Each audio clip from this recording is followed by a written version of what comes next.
Hello mga kasisi ko, ang araw pala na ito ay sobrang lungkot. Kasi itong kaibigan ko may isang malaking problemang hinaharap. Hindi niya pala alam mga kasisi ko na binibidyuhan ko siya habang kumakanta. Kasi baka masira lang yung kanta niya, tsaka yung mood niya.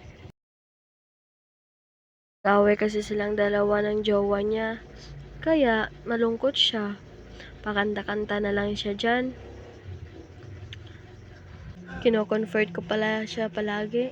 Kasi para na din kaming magkapatid. Mula nung bata pa kami, hanggang ngayon, magkasama pa rin kami.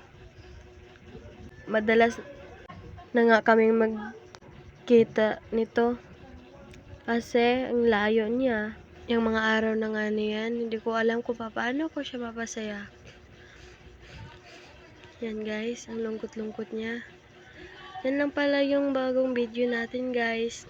Bye!